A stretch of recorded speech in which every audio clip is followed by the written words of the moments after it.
the cast was enormous at some point. What was the challenge of juggling all the characters with so many characters to kind of serve in a story? Well, my father had died, and my mother had come out here, and after a year she needed a job, and that's how we did it. No, I never found any of it difficult.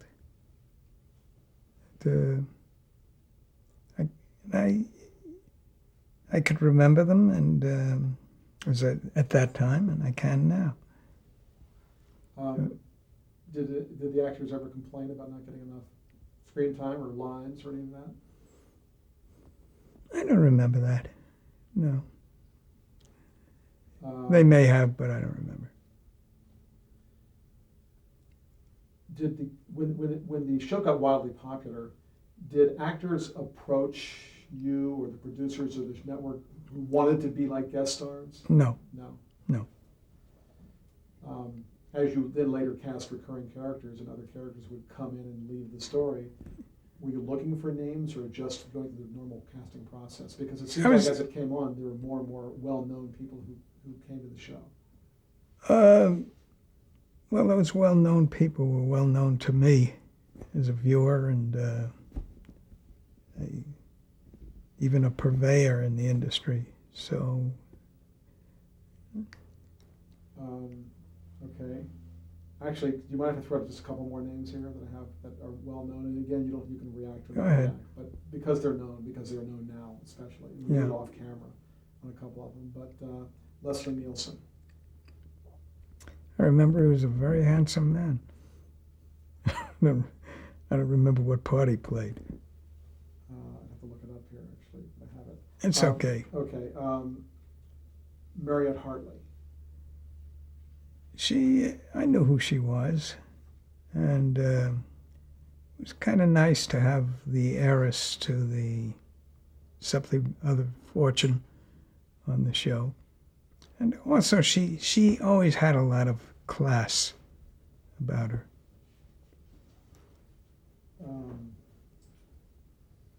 Two more. Grant. Huh? I mentioned Lee Grant. Lana Wood. Lana Wood?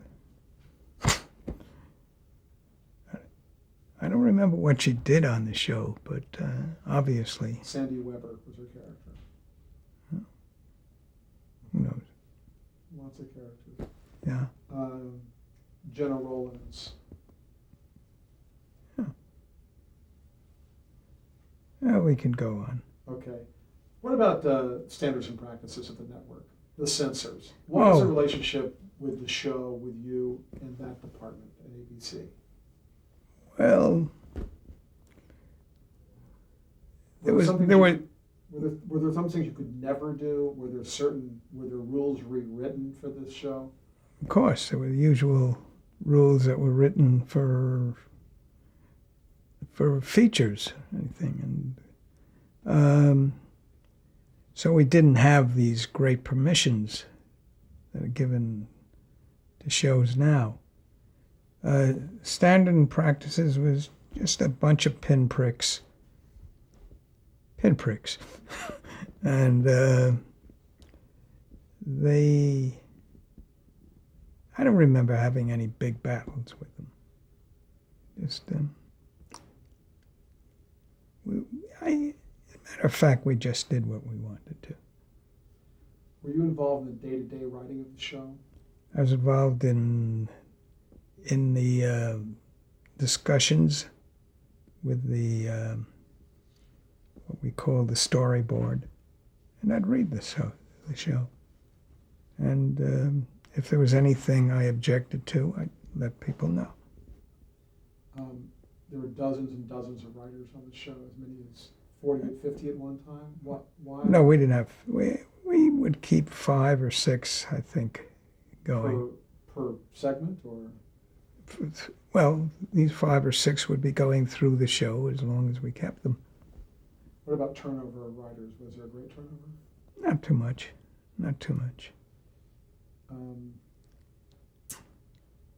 Do you remember specific storylines or controversial subjects that were No, I That can't. would be- I can't remember. Okay. As far as planning, you said originally you thought of, I think, 10 weeks worth, 10 episodes worth. As you look forward, as the show continued year after year, how far ahead did you plan, like story arcs and the kind of the plots? I'd say maybe 10 weeks, 20 episodes, something like that. A lot of it was you'd find a new story. You just things would spring to mind. Some of the writers would come up with ideas. Some of the storyboard people would come up. So. Do you remember? Did the actors ever sort of anticipate getting the new scripts to kind of see what would happen to them next? Not that I know of. Okay.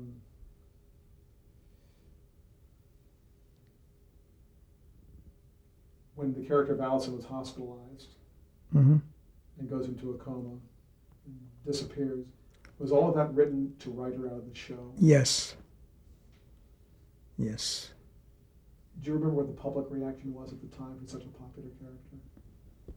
I think they always expected her to come back. And besides which, she was all over the papers with her eventual marriage to Frank Sinatra. So,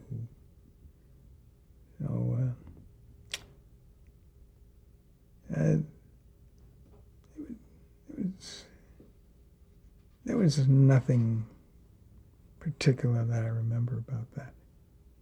I just remembered we put her in a coma.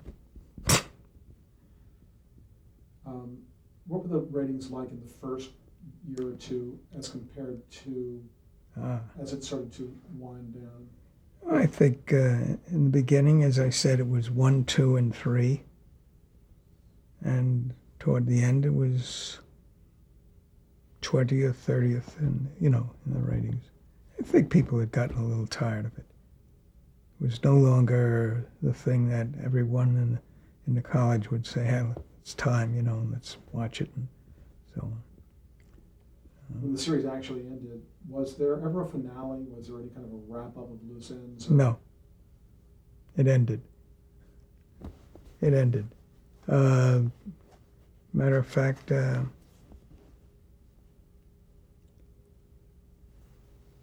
how can you put an end to so many lives at once? You couldn't. So, You're right. yeah. Was it? How did it? I mean, you said that you kind of blew it up or whatever you said, but was this something that you and the network were in on together? Did they had you been talking to them? Or? No. They just. I think at the end of 5 years they had it too. It wasn't growing anymore. So.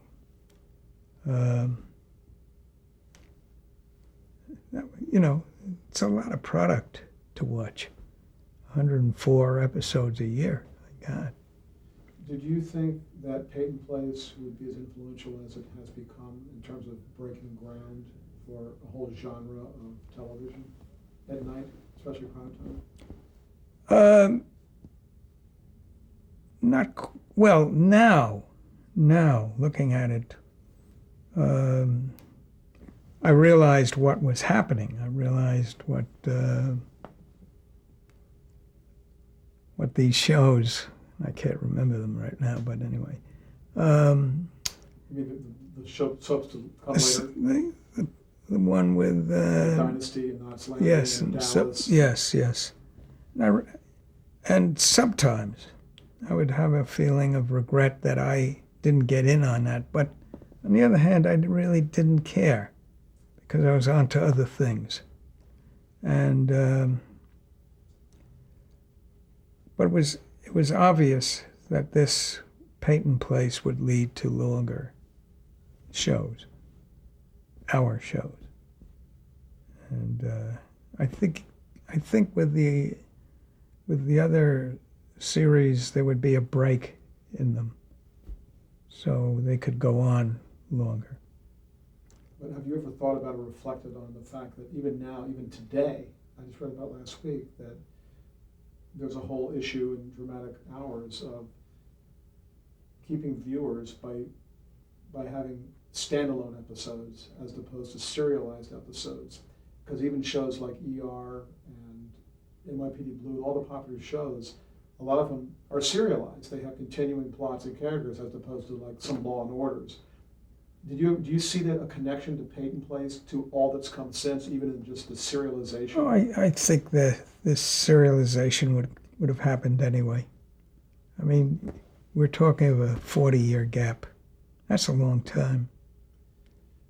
I was young then. How would you describe the legacy of Peyton? A which? The legacy of Peyton Place. I would say at the moment, it's almost forgotten. That only if I speak to elderly people or more elderly people will I get any reaction to the show. Some of these people don't have a vivid memory of having been watchers, having been viewers.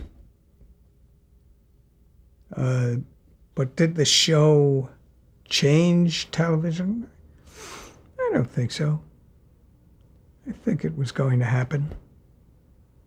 And don't ask me what's going to happen in another 10 or 20 years with the networks when the audiences have gone down and down and down. Let's talk a little about Judd for the Defense. Ah, Another yes. show. What was how did that show come about? What was your role in that show? I wanted to do a legal show. I'd gone and I'd seen a show in a small theater, and the lead in the show, what's his name? It is. What was his name? Carl Betts. Carl Betts. Right. Carl Betts impressed me as being a terrific figure, but he was a little overweight. Got him off the booze, got his weight down, shot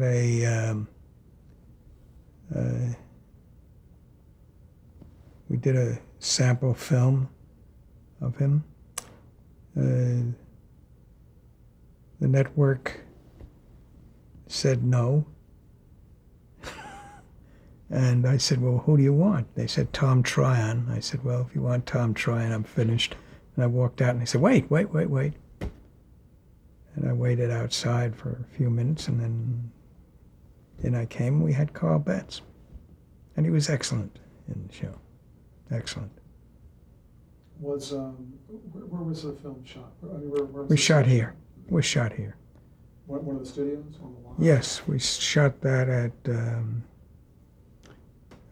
a studio on Washington Boulevard, and I forget the name, but you know it. It's Yeah. How long did that series last? 2 years. And was that for you was it a relief, or in any way sort of after Peyton Place? Well, I was doing this two at the same time. Right, 67 and 69. Yes. Right. And beside that, Fox gave me a film to produce called Deadfall, or Dreadfall, whichever you want. And that was, at least it was a production. Let's talk about the craft of writing. Craft Okay. of writing. Okay, so this isn't necessarily specific to shows, but just about how you approach writing. With fear. Well, that's important, and I know a lot of writers approach that. But how would you describe your writing style? My writing style was probably terse.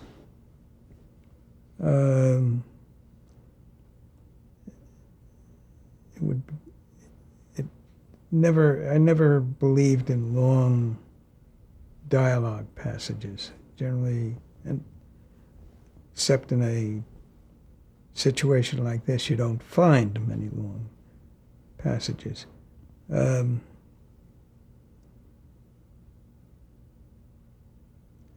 think that's terse would be the word. And terse is your answer, so that's a Yes, terse. What about the process of writing?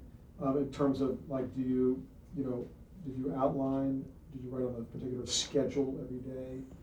I didn't write on a particular schedule. There was a time, for a long time, when I didn't outline. Later, when I started to do biographies, I began to outline those. I did more rewriting on those than I ever done before. What about how do you visualize the story? Do you visualize it in images and scenes, or in actual snatches of dialogue, or how does that come together? Hard to say. I think basically I see it in scenes. What happens when two characters or three or four are together? What is going to go on? And the dialogue generally comes from those scenes, from those visions. I remember when I was doing, and this of course is another story, but when I was doing Wallace, I remember seeing so clearly the image of Eddie being taken away to see his dying mother and all that kind of stuff.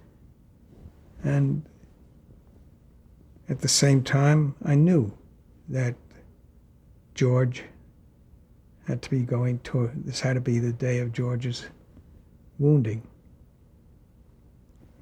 So I would have to say that I would work largely through scenes. When you got to the dialogue stage, I'd write it. did you read any of it out loud, or did you hear it? I heard it. In your head, It would be inside, inner. Did you have a process for developing ideas when you were writing for any of your projects? Not particularly, no. Some people have a little notebook and. I've kept so many notebooks and thrown out so many notebooks. Wouldn't even talk about it.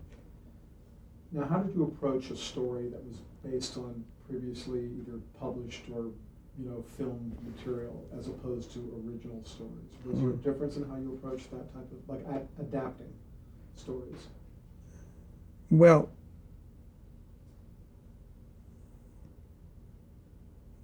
after I had my fling as a theatrical producer, and I think the first thing I did was, it may have been Stalin, it may not have been, but it was not Stalin, it was Lenin.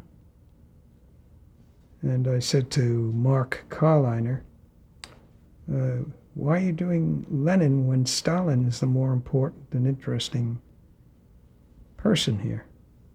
And that's how it worked into the Stalin epic. But in terms of actually writing,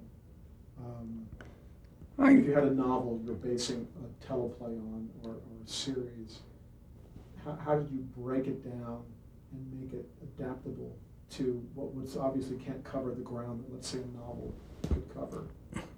Well, for instance, with Stalin, the secret was finding where to begin. And he began the day that Lenin was coming at the Finland station.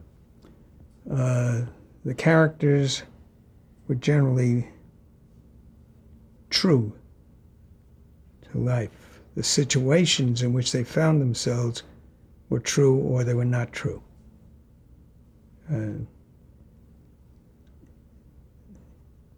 I told you about the beginning of Wallace. It was total invention. Several things were invented in that way. I would rewrite scenes much more than I ever did before, except when I did Kingfish, and that just came out very easily. So I'm getting what you're saying, that the way you approach adapting material was, whether it's biographical, is to kind of get the stuff that kind of grabbed you or made something traumatic. If you looked at a book that I was adapting, you'd find a lot of interlineations, a lot of marks, and so on and so forth.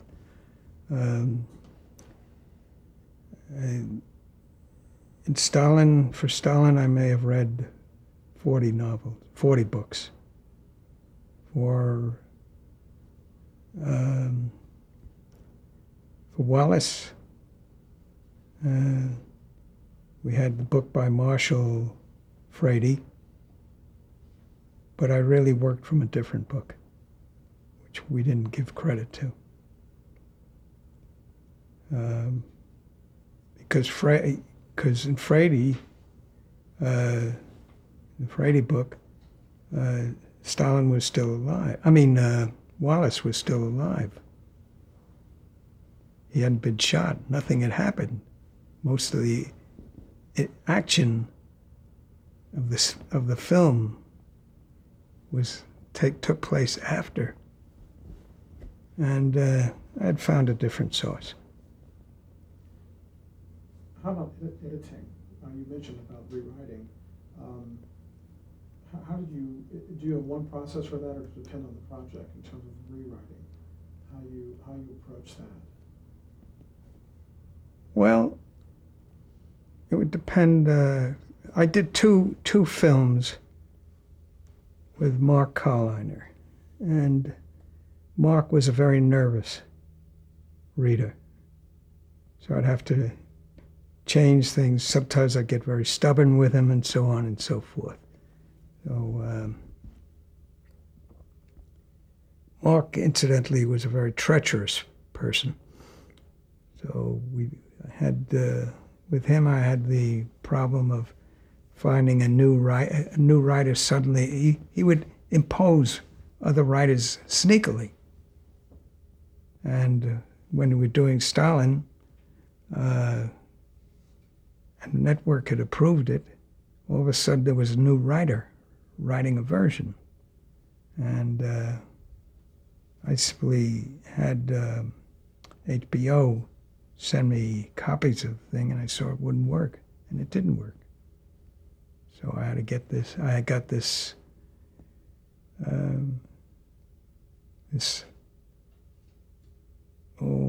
plaintive telephone call for Bach. Could you come to Budapest? Could you help us? Could we do this, that, and so on? And I was torn. Part of me said, screw you. And part of me said, I got to, make sure this works. And it worked. Does a writer need an agent to get work? Yes. Yes. Can good writers get an agent? Yes. Yes. Writers are looking for good agents, and good agents are looking for writers. When you create a new show, is there an order to how you do it? Is there a concept first, or a character first, or what comes first? The character.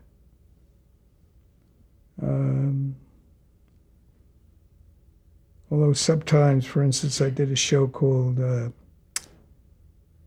Killers, or The Killers, or something like that. And that was based on a very tricky concept. and I worked toward that concept. Kingfish I was called in to do that by Christensen and Rosenberg. Very nice. With Carliner, whom I do not like. With Carliner, he started with Lenin, but I could see that as Stalin. And when he came to me with Wallace, it was too hard to resist. Well, you've worn at least a couple of hats pretty prominently, Yes. writing, producing. Mm-hmm. What's the role of a producer as you see it? Well, it's hard to say because there are so many producers now. You look at the anything, film or television, you see names. To me, a producer is a person who is responsible for everything. It's his responsibility. So I don't see how you can divide it the way it's broken up now. And also, I've always approached writing or producing. I've always approached that as a writer. So I've never gotten that far from my roots. Well, since you mentioned that, you've also had the role of executive producer. How do you see the difference between a producer and an executive producer? Well, on something like Butch Cassidy, I was the original producer, but when Paul Newman came in,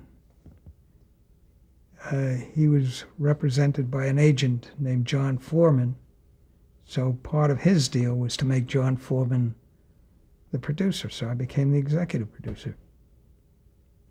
And, Did that change your day-to-day duties, or did you get bumped up, or? No, I wasn't bumped off at all. So you did the same function, but you just had a different title? Yes. But I on that show, George Roy Hill really took command. And basically, he produced it as well. In terms of how you approach producing yourself, your style of producing, do you delegate? Do you work closely with the director? Are you involved with a lot of the minutiae? Are you involved with the score? Not with the minutiae, not with the score. First place, I practically am tone deaf, and I sometimes I will write the first draft. Sometimes I'll go further than that.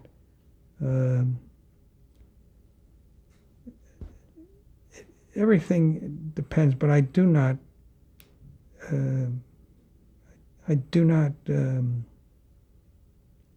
set myself up to do all these minute things. Those I delegate, or those are delegated. Okay, we're going to change tape.